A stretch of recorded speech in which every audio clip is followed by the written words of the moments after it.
चटाटवी गलज्जल प्रवाह पाविक स्थले गले विलम्बिताम्बुजंग तुंग मालिका मोट्ट मोट्ट मोट्ट मन्निनाद वड्डमर्वयं चकार चंड तांडवं तनोतु नः शिव।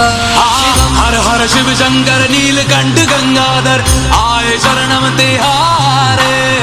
ज्ञान ऐसा विशाल बैठे हो मृग नैन छाए माथे चंद्र बिराजे। तना ना ना ना ना ना तना ना ना ना ना ना तना ना ना ना ना ना ना ना ना ना तना ना ना ना ना ना तना ना ना ना ना ना तना ना ना ना ना ना ना ना ना जटाकटाह सभ्रम भ्रमण्यलिम्ब निर्झरी विलोल वीच वल्लरी विराजमान मूर्धनि धगद धगद धगद ज्वलल्ललाट पट्ट पावके किशोर चंद्रशेखरे रति प्रतीक्षणं मम धराधरेन्द्र नंदिनी विलास बंधु बंधुरा स्फुरद्दिगंत संतति प्रमोदमान मानसे कृपा कटाक्ष धूरणी निरुद्ध दुर्धरापति क्वचिद्दिगंबरे मनो विनोद में तु वस्तुनि जटाभुजंग पिंगला स्फुरत् फणामणि प्रभा कदम्ब कुंकुम धवा प्रलिप्त दिग्वधूमुखे मदान सिंधुर स्फुरत् वगुत्तरीय मे दुरे मनो विनोद भर्जितं विभर्तु भूत भर। हर हर शिव शंकर कालकंठ डमरूधर काशी कैलाश वासी मृत्युंजय भूतनाथ दानी अवतार हो दर्शन कल्याणकारी। तना ना ना ना ना ना तना ना ना ना ना ना तना ना ना ना ना ना ना ना ना ना तना ना ना ना ना ना तना ना ना ना ना ना तना ना ना ना ना ना ना ना ना सहस्त्रलोचन प्रभक्ति शेषलेख शेखरा प्रसून धूल धोरणी विदुस्सराम्रपीठ भूभुजंग राजमालया निबद्ध जाट जूट काश्रिये चिराय जायतं चकोर बंधु शेखर ललाट चत्वरज्वल धनंजया स्फुलिंग भान्य पीत पंच सायकं नमन्निलिम्ब नायकं सुधामयोगलेखया विराजमान शेखरं महाकपाल संपदे शिरोजटालमस्तु न कराल भाल पट्टिका धगद् धगद् धगद् ज्वला धनंजया धरिकृता प्रचंड पंच सायके धराधरेन्द्र नंदिनी कुचाग्र चित्र पत्रिका प्रकल्पनाति शिल्पनी त्रिलोचने रतिर्मम। ओम नमः शिवाय ओम नमः शिवाय ओम नमः शिवाय ओम नमः शिवाय। नवीन मेघमंडले निरुद्ध दुर्धर स्फुरत् कुहून शीतनीतमा प्रबद्ध बद्ध कंदर निलिम्ब निर्झरीधर स्तनोतु कृत्य सिंधुरा कलानिदान बंधुरा श्रियं जगंतरुन्।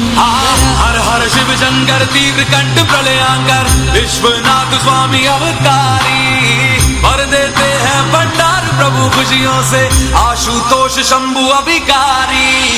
तना ना ना ना ना ना तना ना ना ना ना ना तना ना ना ना ना ना ना ना ना ना तना ना ना ना ना ना तना ना ना ना ना ना तना ना ना ना ना ना ना ना ना प्रफुल्ल नील पंकज प्रपंच कालिमा प्रभा विडम्बि कंठ कंदरारुचि प्रबंध कंदरं स्मरच्चिदं पुरच्चिदं भवच्चिदं मखच्चिदं गजच्चिदं कच्चिदं तमंत कच्चिदं भजे। अखर्व सर्व मंगला कला कदम्ब मंजरी रस प्रवाह माधुरी विजृंभणा मधुव्रतं स्मरांतकं पुरांतकं भवांतकं मखांतकं गजांतकांतकांतकं तमंतकांतकं भजे। जयत्वदा भ्रमि भ्रम प्रमद्य जंगम स्फुरद् धगद् धगद् निर्गमल कराल भाल हाव्यवाद मिद्य मिद्य मिध्वनन्नुदंग तुंग मंगल ध्वनि क्रम प्रवर्धिता प्रचंड तांडवा। हर हर शिव शंकर कलकंठ तूणीधर परमेश्वर तारणहारी शरणागत के पापों का नाश करते हो नटराजा पालनहारी।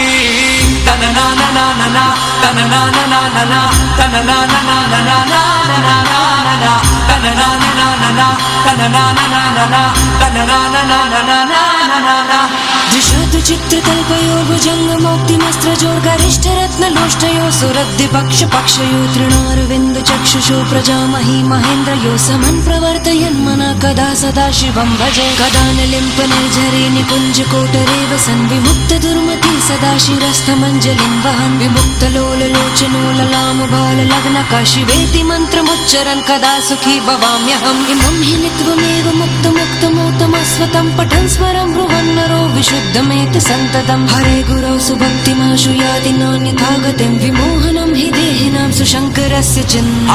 हर हर शिव शंकर मधुकंठ महिमाधर तीनों लोकों के स्वामी मन की हर दशा को आप जानते हो शिव शिवदाता सर्वज्ञानी।